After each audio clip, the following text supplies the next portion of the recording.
किसी भी वस्तु का सदुपयोग कल्याणकारी होता है और दुरुपयोग हानिकारी होता है।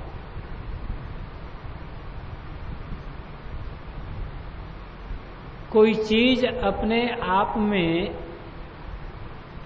अच्छी और बुरी नहीं होती, हम उसका उपयोग कैसे करते हैं, उसका अच्छा और बुरा होना उपयोग पर निर्भर है।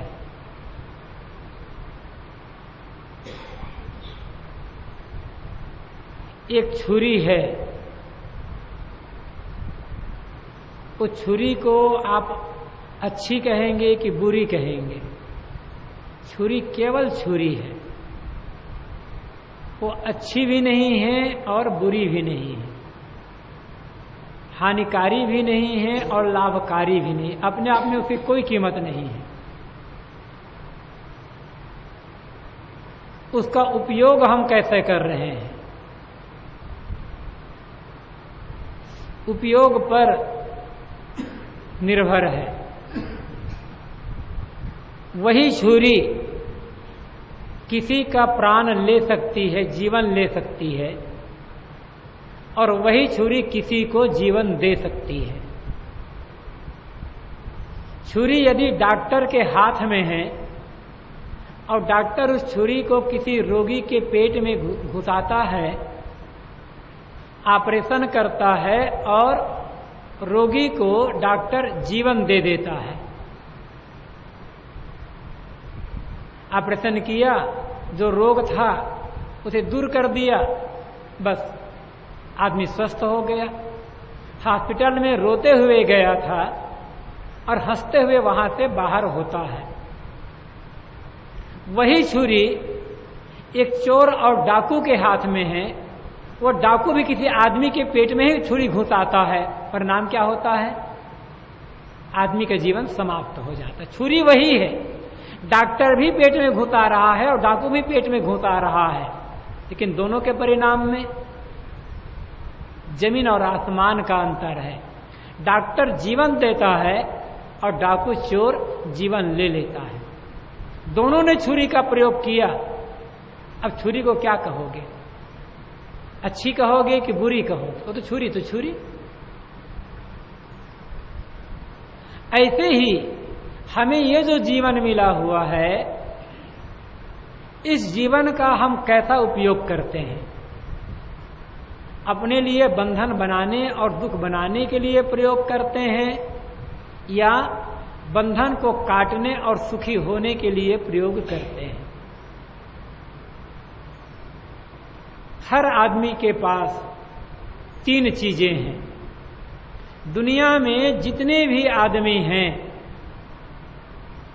सबके पास तीन चीज है।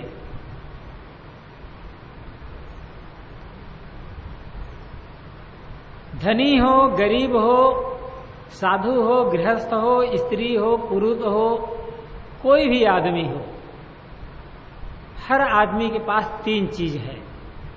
ये हो सकता है कुछ लोग दुनिया में ऐसे हों जिनके पास धन ना हो, बहुत गरीबी में जीवन जीते हैं। कुछ ऐसे भी लोग हों जिनके पास रहने को मकान ना हो, कहीं प्लास्टिक छा दिए वहीं रह लिए, किसी पेड़ के नीचे रह लिए, कहीं और किसी गुफा में रह लिए। कुछ ऐसे भी लोग हैं दुनिया में जिनके पास बड़ी बुद्धि नहीं है और विद्या नहीं है। कुछ ऐसे भी लोग हैं दुनिया में जिनके पास परिवार नहीं है, अकेले रहते हैं। कुछ ऐसे भी लोग हैं, ऐसे क्या बहुत से लोग हैं जिन्हें कोई पद नहीं मिला है। लेकिन तीन ऐसी चीजें हैं जो हर आदमी के पास है। आप कहेंगे कौन? एक है तन, एक है मन और एक है वचन। तन, मन, वचन दुनिया में हर आदमी के पास है और इनका उपयोग हर आदमी करता है। अब कैसे उपयोग करता है? उसी तन मन वचन का उपयोग करके एक आदमी दुष्ट और डाकू हो जाता है, उसी का उपयोग करके एक आदमी संत और महात्मा हो जाता है। उन्हीं तन मन वचन का उपयोग करता है, एक आदमी की पूरी दुनिया में निंदा होती है, और उन्हीं तन मन वचन का उपयोग करता है, एक आदमी की पूरी दुनिया में प्रशंसा होती है। हमारे पास दो हाथ हैं, इन्हीं हाथों से हम किसी के गला में माला पहना सकते हैं। माला पहना के तो पहनाते, दोनों हाथों में माला पकड़ के पहनाते हैं। तो दोनों हाथों से माला लेकर हम किसी के गला में माला डाल सकते हैं, और इन्हीं हाथों से हम किसी के गला में तलवार भी चला सकते हैं। हाथ तो हाथ है। हमारे पास मुख है, जबान है, उसी जबान से हम किसी को गाली भी दे सकते हैं, और उसी जबान से हम किसी की प्रशंसा भी कर सकते हैं। गाली देने वाली जबान अलग होती है, निंदा करने वाली जबान अलग होती है, प्रशंसा करने वाली जबान अलग होती है। ऐसा नहीं हो, जबान वही है। हमारी जैसी बुद्धि होती है वैसा हम करते हैं। बुद्धि यदि सही है तो जो चीज मिलती है हम सबका सदुपयोग करते हैं। बुद्धि खराब होती है तो जो चीज मिलती है हम सबका दुरुपयोग करते हैं। एक महात्मा एक जगह बैठे थे, शांत। एक आदमी उधर से गुजरा, महात्मा को देखा और देखते ही क्रोधित हो गया। क्रोध में आकर उस महात्मा को उल्टा पलटा कहने लगा, बहुत गाली देने लगा, भद्दी भद्दी गालियां देने लगा। फिर भी महात्मा चुपचाप बैठे हुए थे। वो आदमी गाली दे रहा था, महात्मा शांत सुन रहे थे। थोड़ी देर पश्चात उसी रास्ते से एक आदमी और आया। उसने देखा महात्मा जी चुपचाप शांत बैठे हैं और ये आदमी गाली दे रहा है। खड़ा हो गया, देखा, सुना, अच्छा लगा नहीं। तो उसने, दूसरे आदमी ने महात्मा से कहा, महात्मा जी ये आदमी आपको गाली दे रहा है, कड़ शब्द कह रहा है, आप चुपचाप शांत बैठे हैं, ऐसा क्यों? महात्मा ने कहा, उसका मन, गाली देने उसको आनंद आ रहा है, मजा आ रहा है, दे ले गाली, मेरा तो कोई घाटा नहीं हो रहा है। मैं तो अपनी मस्ती में बैठा हुआ हूं, अपने ध्यान में, अपने भजन में बैठा हुआ हूं, मुझे भजन में आनंद आ रहा है, उसे गाली देने में आनंद आ रहा है। ठीक है, गाली दे दो, मेरा कोई नुकसान तो होगा नहीं, और उस आदमी का आनंद आ गया, लाभ हो गया, अच्छा है। लेकिन दूसरे आदमी के संतोष नहीं हुआ। उसने कहा, महात्मा जी आप यदि कहें तो इस आदमी को मैं ठीक कर दूं। महात्मा ने कहा, इससे बढ़िया बात क्या होगी? और किसी आदमी को ठीक कर दो तो इससे बढ़िया बात क्या होगी? ये तो इस आदमी का भला हो जाएगा। लेकिन महात्मा ने कहा, तुम इसे ठीक करने को कहते तो हो, लेकिन ये तो बताओ इसे ठीक करोगे कैसे? तो उस आदमी ने कहा, ठीक करने के लिए कैसे ठीक करूंगा? 2 लाठी जमाऊंगा भी आप ठीक हो जाएगा। तो महात्मा ने कहा, ठीक होगा कि बिगड़ेगा? और ये हाथ टूट जाएगा, पैर टूट जाएगा, सिर फूट जाएगा तो बिगड़ जाएगा, ये ठीक कैसे होगा? पहले ये तो देखो इस आदमी का हाथ बिगड़ा है कि पैर बिगड़ा है कि पेट पीठ बिगड़ा है कि सिर बिगड़ा है, क्या बिगड़ा है? ठीक करना चाहते हो ना, तो इसकी बुद्धि बिगड़ी है, इस आदमी की बुद्धि को ठीक कर दो, अपने आप ठीक हो जाएगा। ये हर आदमी की बुद्धि बिगड़ी हुई है, हाथ पैर नहीं बिगड़े हुए। हाथ पैर तो जैसे कि तैसे एक समान ही सबके, और बुद्धि में जो गड़बड़ी है उस गड़बड़ी को हम ठीक नहीं करते। इसीलिए ऐसा अनमोल जीवन मिला हुआ है, जिंदगी भर आदमी दुखी बना हुआ है। आदमी को सर्वश्रेष्ठ प्राणी कहा गया है, दुनिया का सिरमौर प्राणी। कोई प्राणी की बराबरी नहीं कर सकता, लेकिन जितना दुखी दुनिया में आदमी है उतना दुखी दुनिया में कोई प्राणी नहीं है। सबसे ज्यादा दुखी आदमी है। कहीं चला जाओ हर जगह दिखाई पड़ता है, आदमी दुखी दिखाई पड़ता है। सुबह उठते ही आप देखो, बाग में जाओ, चारों तरफ आपको फूल खिले हुए मिलेंगे, मोहक वातावरण, हंसते हुए फूल, सुगंधित बिखरते हुए फूल दिखाई पड़ेंगे। लगेगा कि पूरा वातावरण, पूरा बगीचा जीवंत तो हो गया है। सुबह उठते ही, सुबह उठने क्या 3 बजे के लगभग ही, 2:30-3 बजे के लगभग ही पक्षी चहचहाने लगते हैं, कोयल बोलने लगती है, अनेक प्रकार के पक्षी अपनी अपनी आवाज निकालकर बोलते हैं। ऐसा लगता है मानो संगीत गा रहे हैं। क्या है पक्षी के पास? रहने को मकान नहीं है, उनकी कोई खेती बाड़ी नहीं है कि चलो भाई खेती है तो धान बो दें, कुछ नहीं है उनके पास। बैंक में कोई बैलेंस भी नहीं है, सरकार की ओर से कोई पेंशन भी नहीं मिलना है, कुछ भी तो नहीं है पक्षी के पास। खाली उनके पास अपना तन है बस। लेकिन कितने चहचहाते हैं पक्षी, कैसी सुंदर आवाज में बोलते रहते हैं सुबह उठते ही। आदमी के पास रहने को मकान है, न पक्का मकान है तो खपड़ा का मकान है, खपड़ा नहीं है तो घास फूस का मकान है। खाने पीने को 10-20-50 किलो अनाज तो आज सबके घरों में मिल जाता है। परिवार है, रुपये पैसे हैं। अब आजकल तो झोपड़पट्टी में भी टीवी लगा हुआ है, और मोबाइल तो मजदूर आदमी के पास भी, खेत में निंदाई करेंगे उसके बाद भी मोबाइल पर हो गया है। आजकल तो कमी किसी बात की नहीं है, हर आदमी के पास है। लेकिन सुबह उठते ही आदमी का चेहरा ऐसा मुरझाया रहता है कि थोड़ा सा धक्का देखो, मान लो ऐसा लगेगा अभी पट से गिर जाएगा। ये एकदम मुरझाया चेहरा, मानो दुनिया भर का बोझा बड़ा हिमालय पर्वत को उठा करके आदमी के सिर पर डाल दिया गया है, इतना मुरझाया हुआ। क्यों? क्योंकि आदमी की बुद्धि सही नहीं है, आदमी ने अपने मन को ठीक नहीं किया। किसी कवि ने इसीलिए बड़े सुंदर ढंग से कहा है, फूल को देखो तो खिलता और महकता है, बुलबुल को देखो तो मस्ती में चहकता है, मगर इस इंसान को क्या हो गया भगवान, जब देखो तो कुड़ता और बहकता है। हर समय शिकायत शिकायत शिकायत। आदमी शिकायत में डूबा हुआ है। लड़का बात नहीं मानता, पिता बात नहीं मानता, भाई बात नहीं मानता, पत्नी बात नहीं मानती, बहू बात नहीं मानती, पड़ोसी ऐसा करते हैं, पड़ोसी दुख देते हैं, ये नहीं मिला, वो नहीं मिला, ऐसा नहीं हुआ, वैसा नहीं मिला।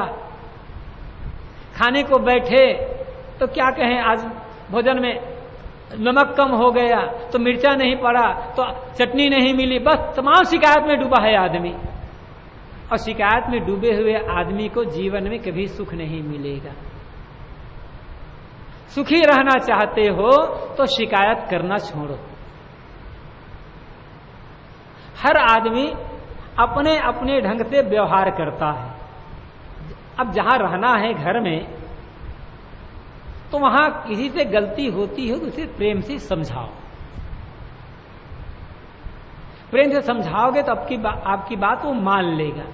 डांट कर, डपट कर, गुस्सा होकर के समझाओगे, गाली दोगे, निंदा करोगे, तो आदमी सुधरेगा नहीं। किसी को गाली दे करके आप सुधार नहीं सकते। किसी को गाली दे करके आप उसके मन को, उसके दिल को जीत नहीं सकते। किसी को कटु कह करके आप उससे अपनी बात मनवा नहीं सकते। गलती तो हो जाती है, सबसे होती है। गलती को सुधारने का रास्ता है प्रेम का रास्ता। गलती करने वाले से प्रेम करो, मिठास से प्रिय वाणी में बोलो, कोई बात नहीं, गलती हो गई, नहीं समझ पाई इसलिए गलती हो गई, अब आगे से सावधान रहना। आप जब प्रेम दोगे तो उसे अपनी गलती महसूस होगी, अपना वो काम करने का तरीका बदलेगा।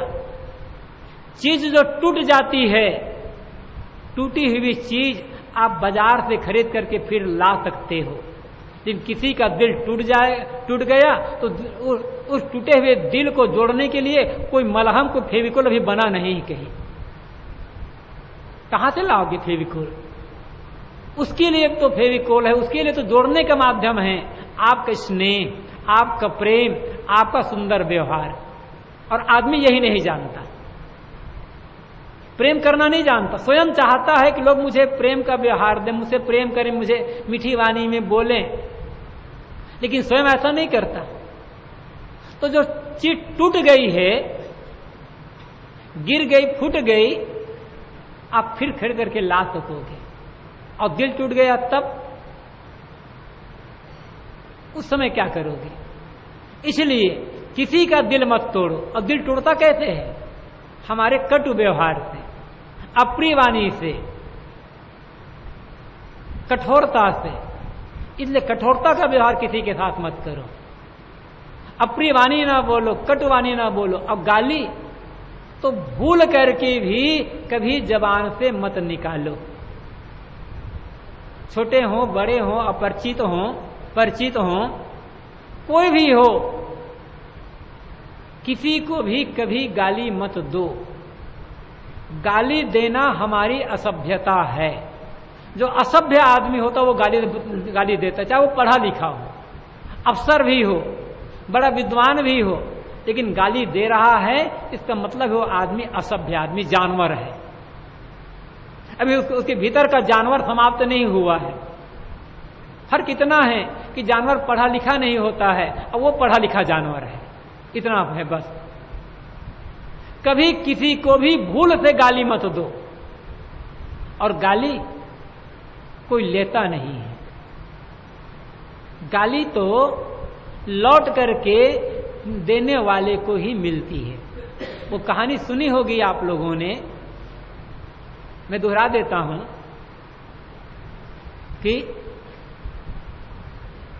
एक बार महात्मा बुद्ध अपने शिष्यों के साथ कहीं जा रहे थे। एक गांव से होकर के गुजर रहे थे, तो गांव के कुछ लोगों ने देखा और देखते ही गाली देना शुरू कर दिया। कुछ लोग ऐसे होते हैं, कभी महात्माओं की सेवा नहीं करेंगे, उनके पास जाकर के बैठेंगे नहीं, उनको देखेंगे नहीं कि क्या करते हैं क्या नहीं करते हैं। कोई जान पहचान नहीं, महात्माओं ने कोई बिगाड़ा भी नहीं, लेकिन पता नहीं उनका मन कैसा होता है, क्यों उनके मन में द्वेष होता है कि महात्माओं को देखते ही वे क्रुद्ध हो जाते हैं और नहीं कहने योग्य बात कहने लग जाते हैं। तो महात्मा बुद्ध को देखा तो गांव के कुछ लोगों ने और गाली देना शुरू कर दिया। महात्मा बुद्ध रुक गए, चुपचाप शांत सुनते रहे। तो एक तरफ से गाली कोई कब तक देगा, थक जाएगा। वो लोग थक करके चुप हो गए। थक कर जब चुप हो गए तब महात्मा बुद्ध ने कहा, भाइयों, आप लोगों के घर में कभी कोई मेहमान आता है या नहीं आता है? तो उन लोगों ने कहा, बहुत मेहमान आते हैं, हमारे यहां तो समय समय से 2-4-6 दिन में मेहमान आते ही रहते हैं। महात्मा बुद्ध ने कहा, बड़ी अच्छी बात। ये बताओ, मेहमान जब आपके घरों में आते हैं तो आप लोग मेहमान की सेवा करते हो कि नहीं करते हो? कहा कि सेवा क्यों नहीं करेंगे, हमारा कर्तव्य है मेहमान की सेवा करना। फिर बुद्ध ने पूछा, ये बताओ, तुम्हारे घर में जब मेहमान आए अब तुमने मेहमान के स्वागत में भेंट स्वरूप मेहमानों को कुछ दिया, अब मेहमान ने जो लेना था ले लिया, और जो चीज नहीं ली या पूरी चीज नहीं ली, आप लोगों ने दिया उन्हें और मेहमान ने स्वीकार नहीं किया, तो ये बताओ वो चीज किसकी होगी? तो उन लोगों ने कहा ये तो बड़ी सरल सी बात है, किसकी होगी? हमने दिया, मेहमान ने नहीं लिया, तो चीज हमारी की हमारी होगी और किसकी होगी? तो महात्मा बुद्ध ने कहा इसी प्रकार तुम लोगों ने अभी बहुत प्यार से मुझे गाली दी, अब मैंने एक भी गाली स्वीकार नहीं की, मैंने एक गाली को लिया नहीं, अब बताओ वो गाली किसकी होगी? और तो महात्मा बुद्ध की बात सुनकर सब शर्मिंदित हो गए। कैसे कहे कि गाली हमारी होगी? अरे नहीं तो गाली उन्हीं की तो पड़ी ना जिन्होंने दिया। तो गाली को कोई लेता नहीं है, गाली को स्वीकार नहीं करता, इसलिए कभी किसी को, चाहे बेटा हो, चाहे बहू हो, चाहे भाई हो, चाहे नौकर हो, किसी को गाली मत दो। कुछ लोग ऐसे होते हैं जो नौकर रखते हैं, अब तो नौकर रखने का प्रचलन खत्म हो गया, लेकिन दुकानों में अभी भी नौकर रखते हैं। दुकान तो बिना नौकर के चलती ही नहीं है, वहां काम करने वाले लोग होते ही होते हैं, लेकिन वे नौकरों को बिना मतलब बात बात में गाली देने लगते हैं। भाई आपने नौकर रखा है, क्यों रखा है? काम करवाने के लिए नौकर रखा है। और नौकर का काम है काम करना। ग्राहक आते हैं, सामान निकालना, दिखलाना, बेचना, बांधना, पैक करना, रुपया लेना, सब तो नौकर का काम है, नौकर ये करता रहता है। तो नौकर को आप मजदूरी देते हो, तनख्वाह देते हो, तो नौकर काम कर रहा है। नौकर को गाली दे रहे हो, इसके लिए भी कोई मेहनताना देते हो नौकर को? जब नौकरी आपने नौकर को रखा तो ये कह दे देखो तुम 8 घंटा काम करोगे, उसके लिए महीने में मैं तुम्हें 2000 रुपया दूंगा और मैं तुम्हें गाली भी दूंगा, तुम गाली सहोगे इसके लिए 5 रुपये दूंगा। ऐसा कोई शर्त हुई है क्या? ऐसा कोई शर्त तो नहीं हुई है, फिर गाली देने का अधिकार कहां है आपका? नौकर भी आदमी है, आप भी आदमी हैं। नौकर अपने पेट के लिए नौकरी कर रहा है, तो आप भी अपने पेट के लिए दुकान धंधा कर रहे हो, दोनों बराबर। कोई छोटा नहीं है, कोई बड़ा नहीं है, मूल रूप में मानव एक बराबर है। मैं कह रहा था कि कभी किसी को गाली मत दो, गाली देना केवल असभ्यता है, और गाली देकर अंत में अपना ही मन पश्चाताप करता है। शुरुआत यहां से हुई थी कि आदमी शिकायतों में उलझा हुआ रहता है, और शिकायत आदमी की अपनी कमजोरी। जो आदमी भीतर से जितना कमजोर होगा, जिसके मन में जितनी ज्यादा इच्छा कामना होगी, जितना ज्यादा अहंकार होगा, वह आदमी उतनी ज्यादा शिकायत करेगा। जिसके मन में ज्यादा इच्छाएं नहीं है, कामनाएं नहीं है, चाहनाएं नहीं है, अहंकार नहीं है, जिसकी बुद्धि संतुलित है, वह शिकायत क्यों करेगा? वह केवल काम करेगा, वह केवल सेवा करेगा। हमारा और आपका काम है सेवा करना। हमें जो शक्ति मिली है, बुद्धि मिली है, शरीर मिला है, धन मिला है, विद्या मिली है, जो कुछ मिला हुआ है, सबसे हम समाज की सेवा करें, लेकिन शिकायत किसी से मत करें। आप कामना रखोगे कि मैं कामना रखूंगा, मैं ऐसी सेवा करूंगा, तब लोग मेरी भी ऐसी सेवा करेंगे, और सेवा नहीं करेंगे तो शिकायत होगी। आप सेवा करो, किसी से कुछ चाहो मत, सब समय निष्काम रहो, आपका भीतर भरा भरा होगा, सब समय संतुष्ट रहेगा, और जहां मन में संतोष है तो शिकायत नहीं होगी। काम घर में है तो काम करना पड़ता है, काम करने के लिए बताना पड़ता है। काम बताना, व्यवहार के लिए निर्देश देना, वो अलग बात है। शिकायत करना अलग बात है। निर्देश दो, निर्देश लो, काम करो, काम करवाओ, शिकायत न करो। किसी का दोष मत देखो, किसी की त्रुटि मत देखो। जितना त्रुटि देखते जाओगे उतना ही मन में गुस्सा बढ़ता जाएगा, क्रोध बढ़ता जाएगा, द्वेष बढ़ता जाएगा, और व्यवहार में कड़ता आती जाएगी। मैं ये नहीं कह रहा हूं कि किसी में त्रुटि है तो उसे आंख मूंद लो, उसे समझाओ मत, समझाना पड़ेगा। लेकिन समझाओ, द्वेष मत करो, घृणा मत करो, बैर मत करो। समझाना तो पड़ेगा, आखिर संत महात्मा भी समझाते ही तो हैं, किसी से घृणा ना थोड़े करते हैं। समझाओ, समझाना अलग बात है, द्वेष करना अलग बात है। त्रुटि जितनी अधिक देखोगे उतनी ज्यादा शिकायत होगी, और शिकायत जितना अधिक करोगे व्यवहार बिगड़ता चला जाएगा। कौन ऐसा आदमी है जिसे त्रुटि नहीं होती? कोई कह सकता है कि मुझसे जीवन में कभी भूल नहीं होगी, या भूल हुई ही नहीं है, मैंने कोई गलती की ही नहीं है? कोई नहीं कह सकता है कि छोटी बड़ी गलती हर आदमी से हुई है, आगे भी हो सकता है। तो ऐसे जब हमसे गलती होती है तो हम चाहते हैं कि लोग हमसे प्रेम का व्यवहार करें, तो दूसरे लोग भी तो चाहते हैं। कहते हैं कि एक बार ईसा मसीह एक जगह बैठे हुए थे, बहुत से लोग एक स्त्री को पकड़ करके लाए, और ईसा मसीह से उन लोगों ने कहा कि यह स्त्री व्यभिचार करते हुए पकड़ी गई है, हम लोग चाहते हैं कि पत्थर मार मार करके इस स्त्री को मार डालें, आपकी क्या आज्ञा है? अरब देश में अभी भी ये रिवाज है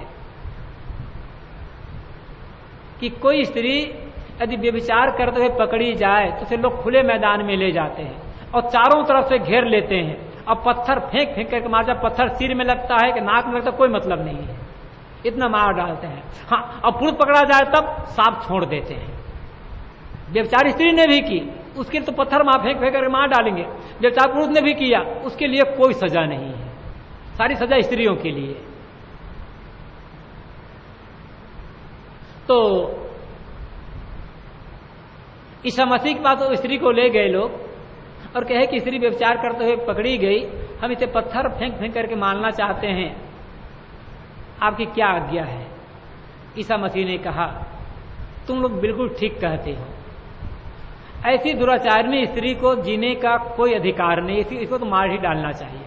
लेकिन एक बात है, पहला पत्थर वही वह व्यक्ति मारेगा जिन्होंने जीवन में कभी कोई पाप नहीं किया है, जिन्होंने जीवन में कोई गलती नहीं किया है, और जिसके मन में कभी कोई कुविचार नहीं आया, पहला पत्थर वही मारेगा। अब चलो पत्थर मारना शुरू करो। सब लोग खड़े रह गए, सबके हाथ से पत्थर गिर गया, लोग अपने अपने घर लौट करके चले गए। कोई हिम्मत नहीं कर सका कि मैंने अपने जीवन में कभी कोई गलती नहीं की है, मैं पत्थर मारता हूं। तो भाई दूसरे की गलती देख करके क्रोध में जलते हो, अपनी गलती तो देखो। सज्जन वह है, सत्संगी वह है, भक्त वह है, पुजारी वह है जो अपनी गलती को देखता है और देख करके दूर करता है। एक मूर्तिकार एक अनगढ़ पत्थर को लेता है और छीने और हथौड़ी से उस पत्थर को छिलना गढ़ना शुरू करता है, और छिलते गढ़ते से संवारते संवारते वही पत्थर एक दिन सुंदर मूर्ति बन जाता है। इतना बढ़िया मूर्ति बनता है कि देखते रहने का मन होता है, मन मुग्ध हो जाता है, ऐसा लगता है कि मानो अभी ये मूर्ति बोल देगी। और क्या होता है, उस मूर्ति में लोग प्राण प्रतिष्ठा करते हैं, मंदिर में स्थापित करते हैं, और फिर उसी पत्थर के को भगवान मान करके पूजते हैं। अभी देखो इस समय गणेश पर्व चल रहा है, जगह जगह गणेश की स्थापना हुई है। कैसे बना वो गणेश?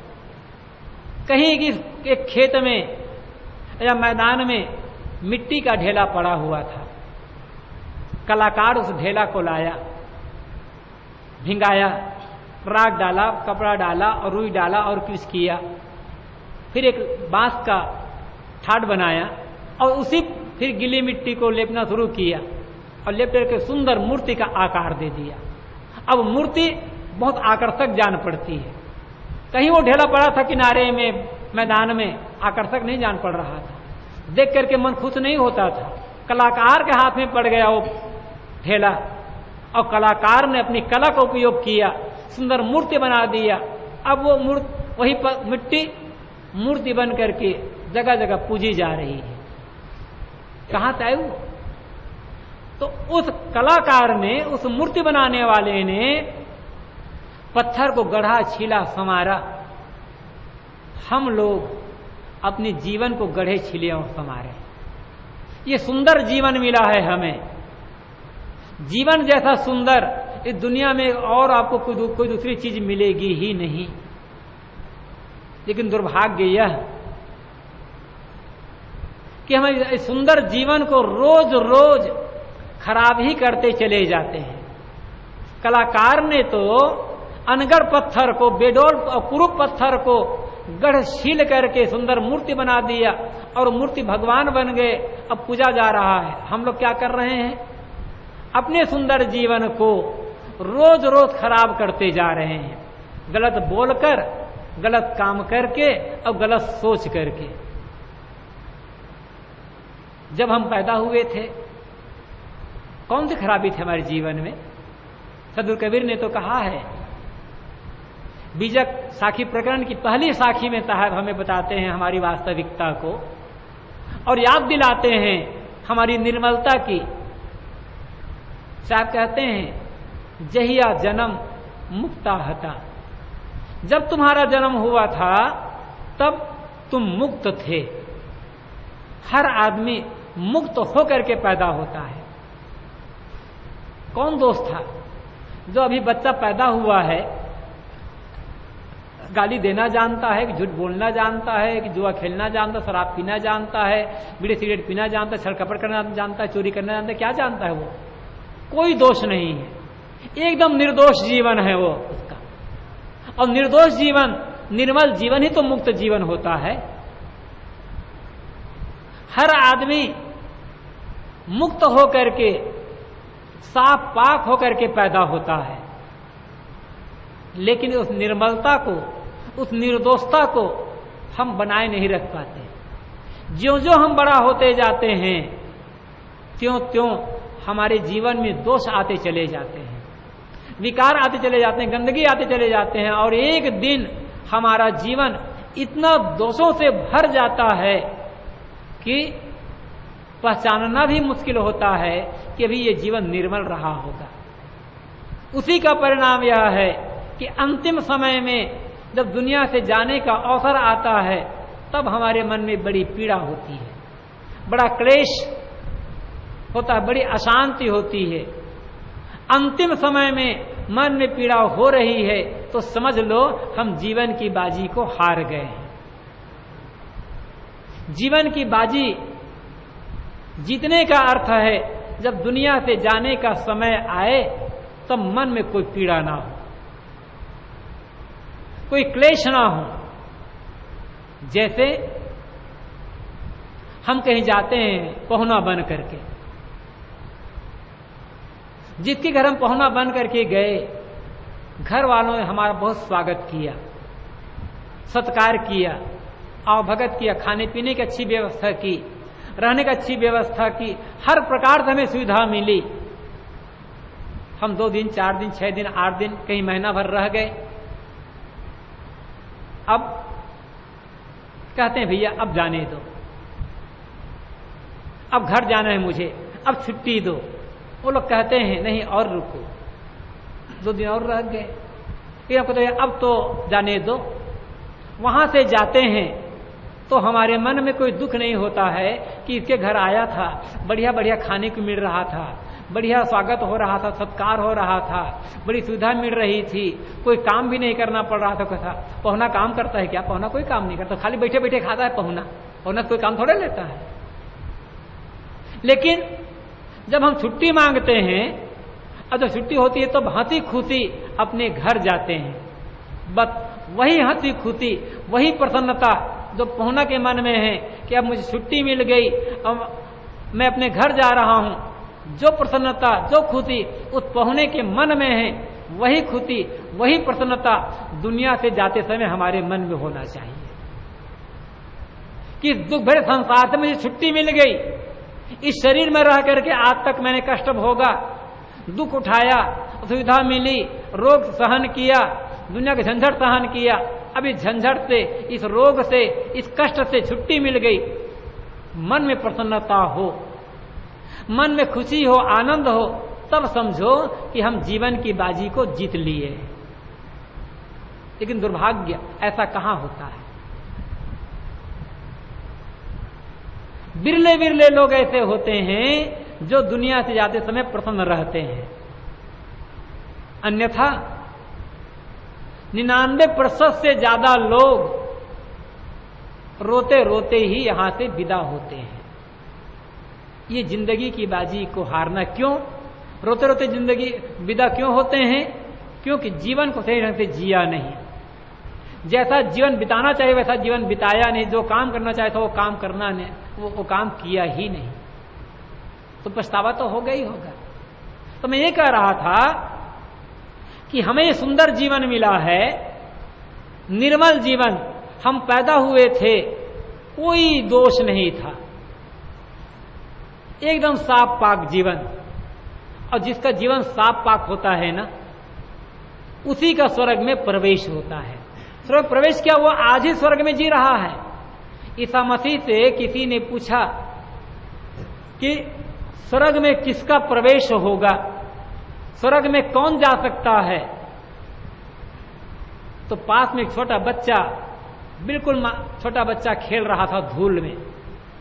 ईसा मसीह ने उस बच्चे को गोद में उठा लिया और कहा कि स्वर्ग में प्रवेश इस बच्चे का होगा।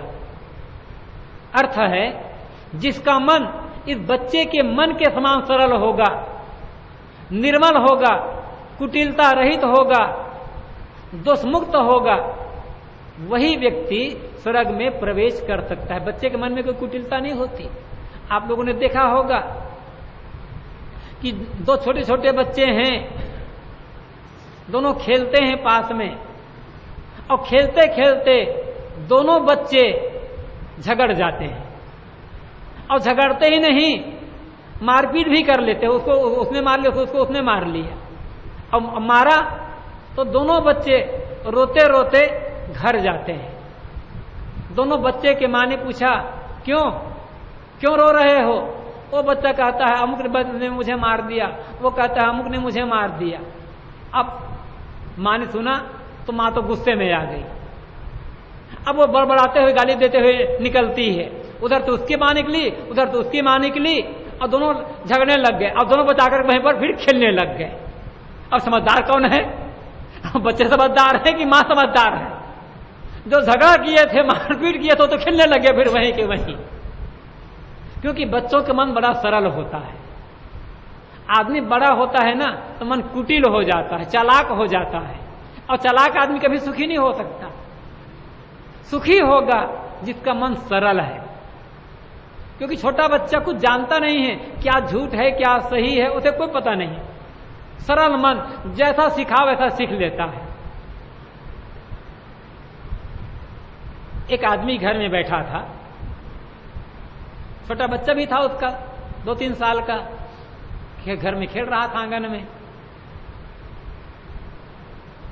तो एक आदमी बाहर से आया और उस आदमी का नाम लेकर के पुकारा। उस आदमी सुना मुझे पुकार रहा है, लेकिन वो आदमी मिलना नहीं चाहता था उससे। तूने अपने छोटे बच्चे को कहा, ए पप्पू इधर आओ बेटा। ये क्या है? जाओ उस आदमी से कह दो कि पापा घर में नहीं, पापा बाजार गए हैं। और मिलना चाहता नहीं था। तो उस आदमी कहा, जाओ कह दो उस आदमी से कि पापा घर में नहीं है, पापा बाजार गए हैं। सिखा दिया। अब वो पप्पू आया दरवाजे पर, आदमी से कहा कि पापा घर में नहीं हैं, पापा तो बाजार गए हैं।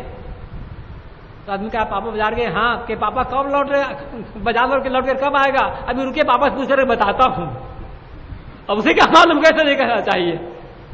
वो पापा से सिखाया था ना, तो उसका मतलब सिद्ध हो गया कि पापा घर में है। तो झूठ बोलना कौन सिखाता है बच्चे को?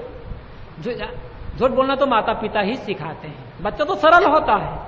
अब बाद में वही बच्चा जब माता पिता से झूठ बोलते हैं तो कहते हैं माता पिता बच्चे कहते, अरे भैया बच्चे तो कल जुगू निकाल के बातें नहीं मानते, झूठ बोलता है।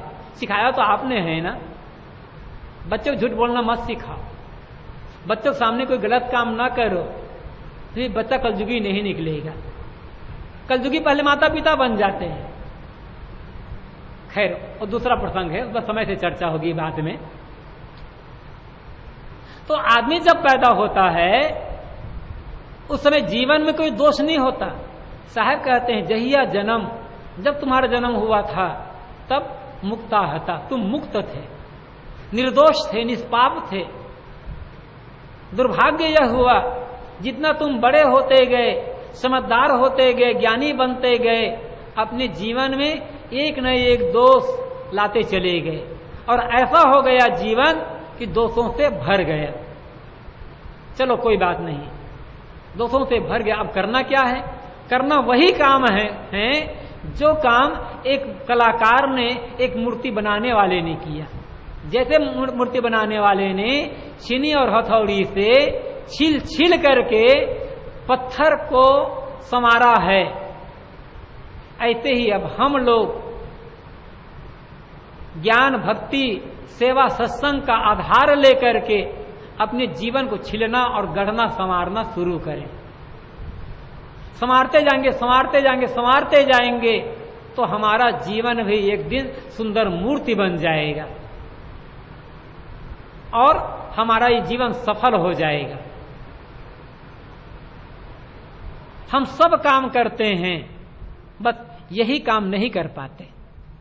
जीवन को संवारने का काम, घर को संवारते हैं, दुकान को संवारते हैं, खेती किसानी को संवारते हैं, कपड़े लत्ते को संवारते हैं, हर चीज को संवारते हैं।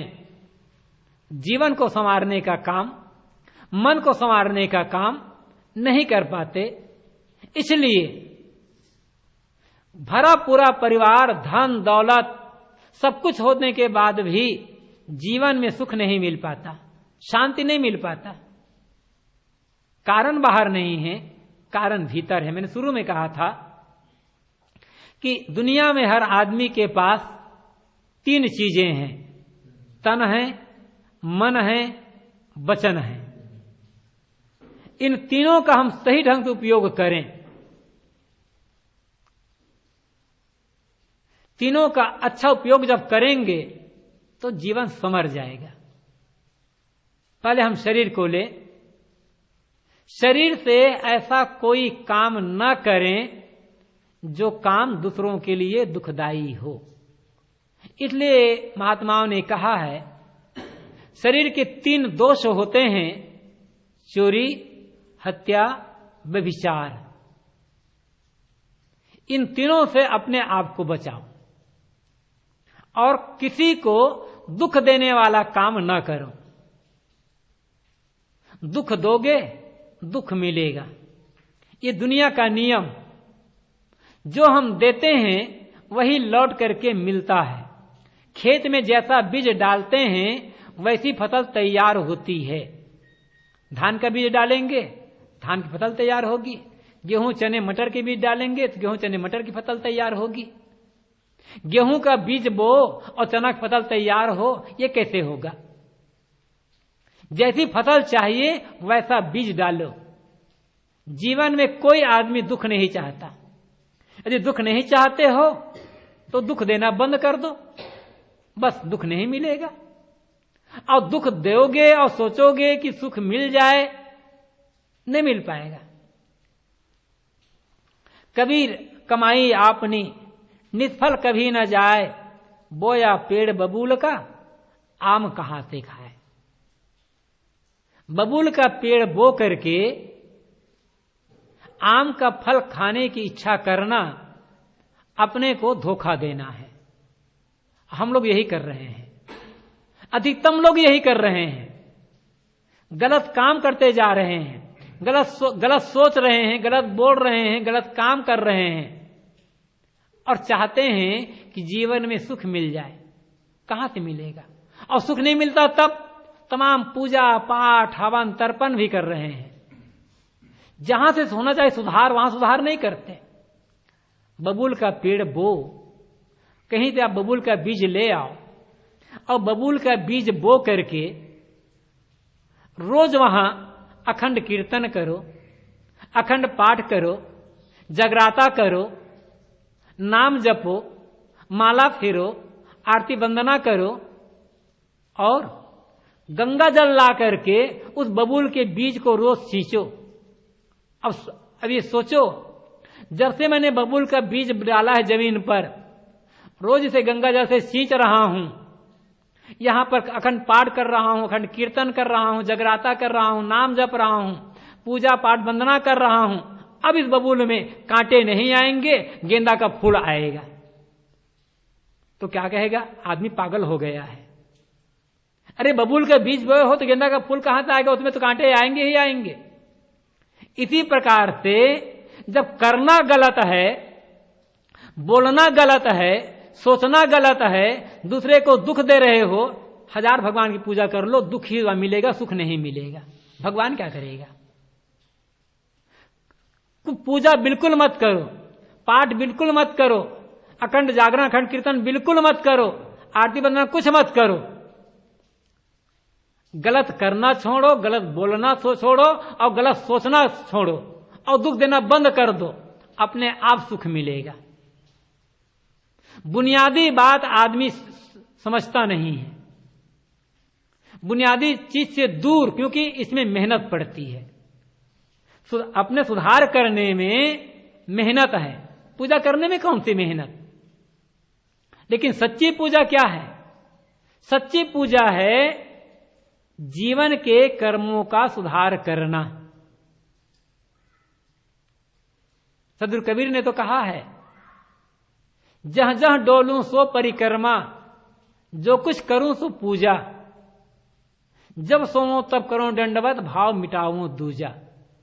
मैं जहां जहां घूमता हूं वहां वहां मैं भगवान की पूजा करता हूं। साहब कहते हैं मेरे लिए ये पूरी दुनिया भगवान का मंदिर है, क्योंकि मेरी दृष्टि में जितने नर नारी हैं सब भगवान है। साहब तो कहते ही हैं, कबीर जेती आत्मा तेते शालिग्राम, जितने आत्माएं हैं, जितने प्राणी हैं, सब शालिग्राम भगवान है। और पूरी दुनिया शालिग्राम भगवान है तो पूरी दुनिया ही मंदिर है।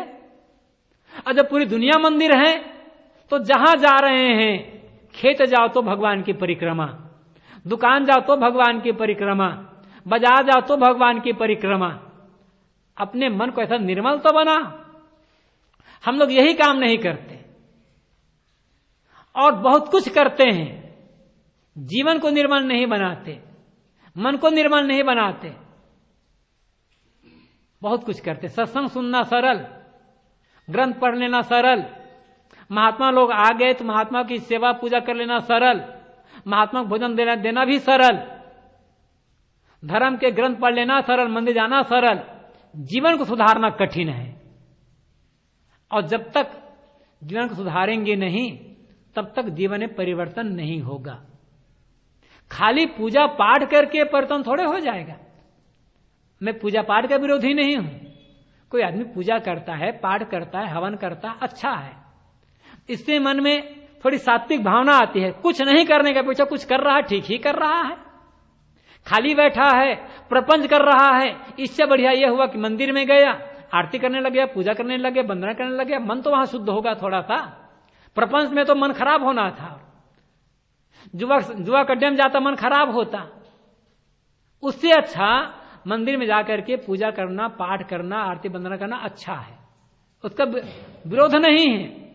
लेकिन उतने से जीवन में सुधार नहीं होगा। सुधार होगा जब कर्म सही होगा तब। पूजा करने मात्र से जीवन में बदलाव आता तो अब तक हमारे जीवन बदल गया होता। लक्ष्मी की पूजा भारत में ही होती है, विदेश में लक्ष्मी की पूजा नहीं होती। अभी दीपावली आने वाली है 2 महीना बाद, घर घर में लक्ष्मी की पूजा। और लक्ष्मी की पूजा ही नहीं, हर विद्यालय में सरस्वती की पूजा, प्रार्थना होती ही है।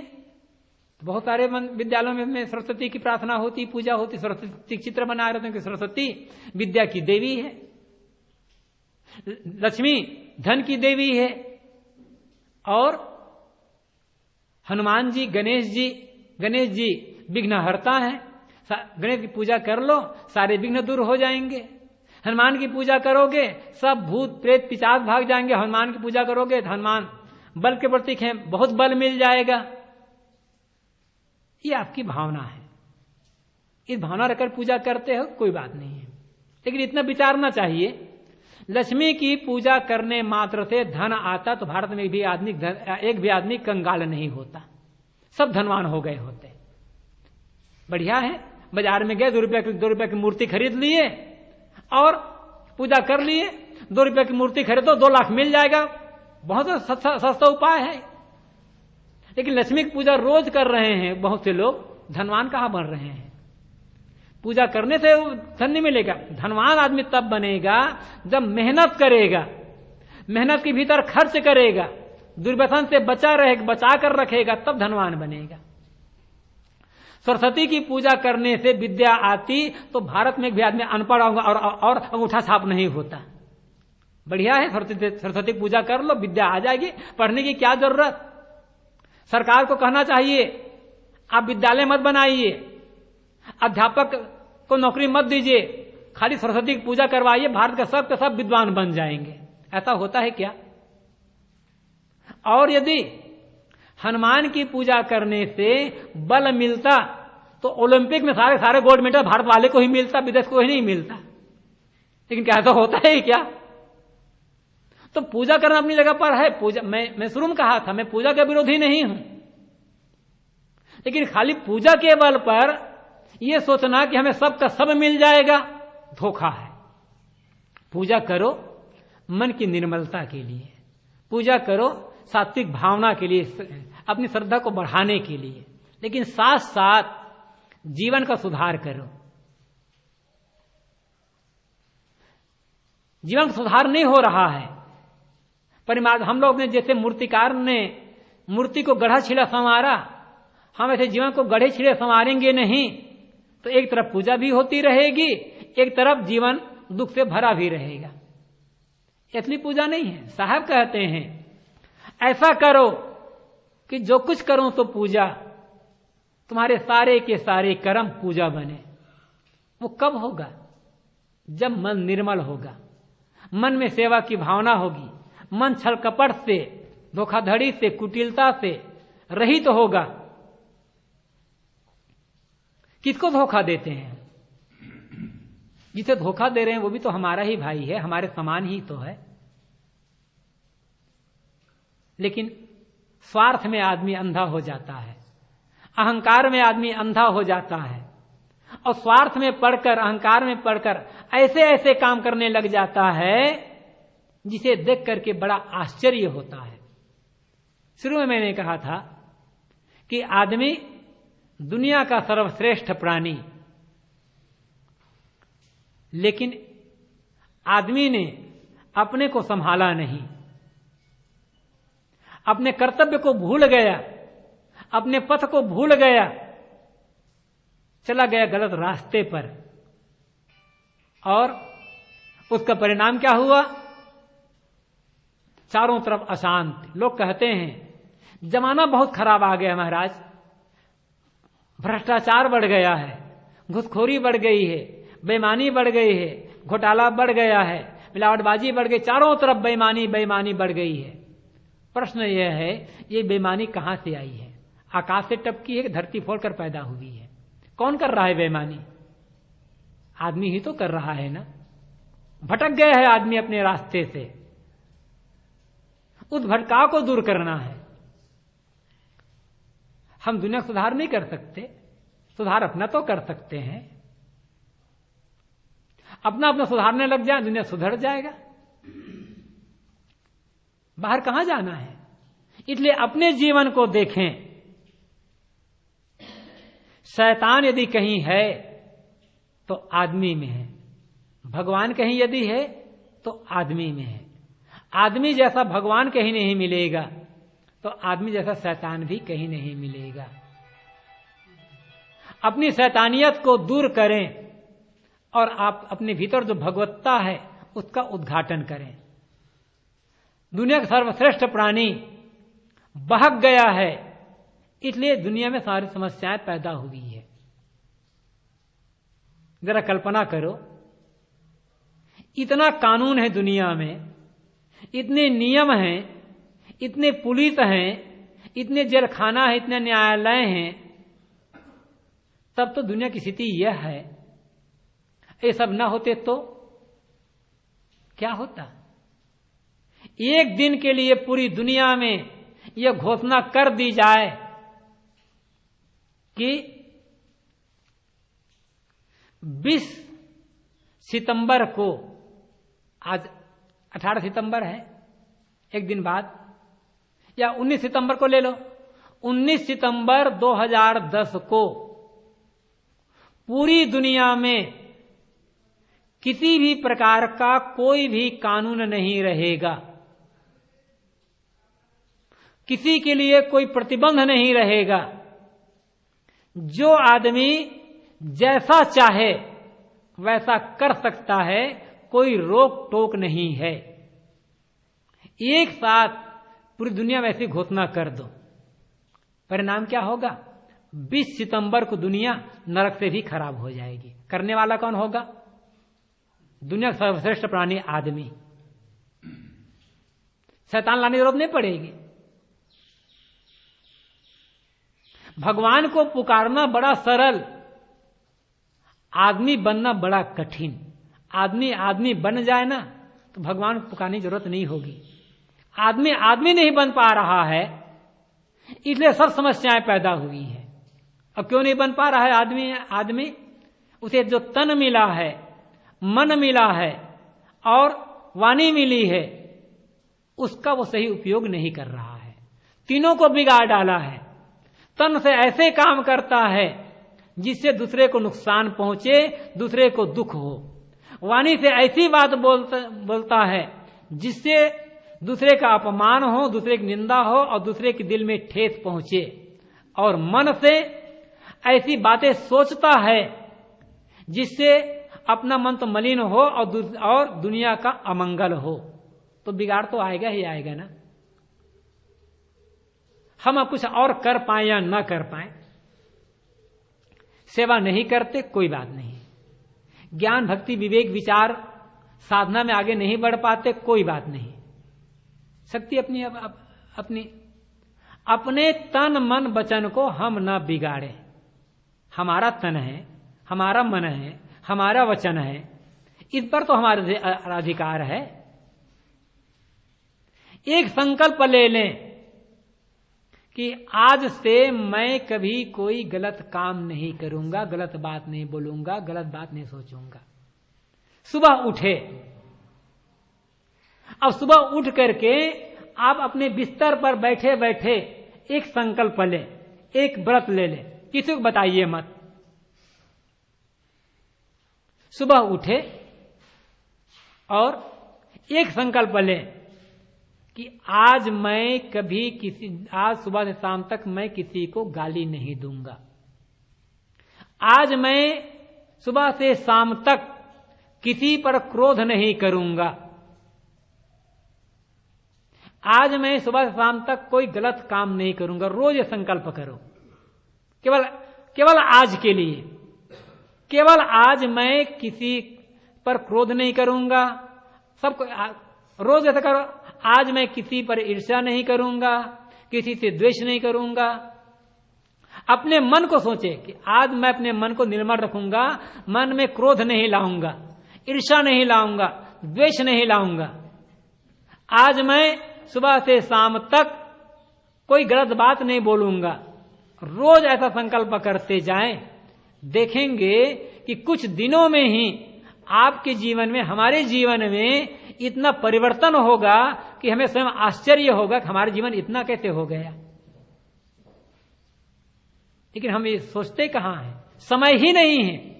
सारा समय प्रपंच में बीत जा रहा है। और प्रपंच में बीतने का परिणाम क्या होता है? मैंने कहा था बीच में, अंतिम समय में केवल पश्चाताप, ये जिंदगी की हार। तो तन मन वचन हर आदमी के पास है।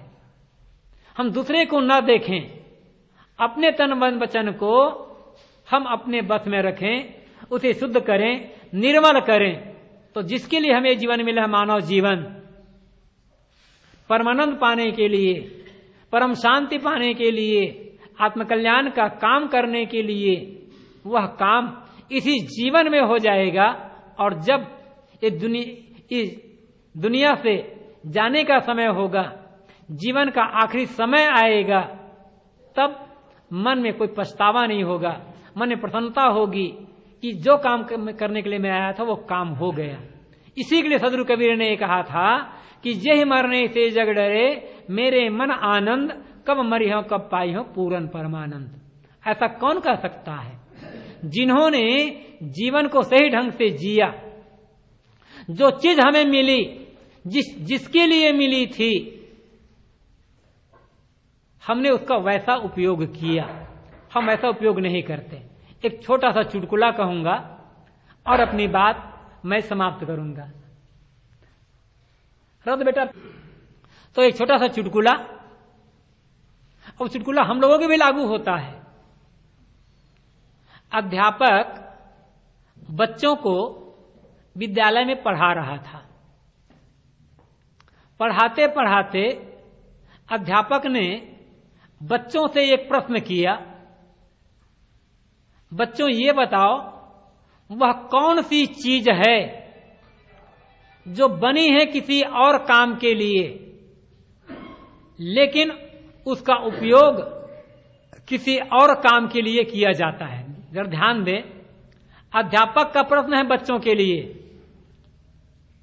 कि बच्चों यह बताओ कि वह कौन सी चीज है जो बनी है किसी अन्य काम के लिए, लेकिन उस वस्तु का उपयोग किसी अन्य काम के लिए किया जाता है। सब बच्चे चुप। 5 मिनट बीत गया, किसी बच्चे ने उत्तर नहीं दिया। फिर अध्यापक ने फिर कहा, बच्चों बताओ चुप क्यों हो? एक बच्चा खड़ा हुआ और हाथ जोड़ करके कहा, सर मैं बताऊं? कहा बताओ, लेकिन सर एक बात है। कहे क्या?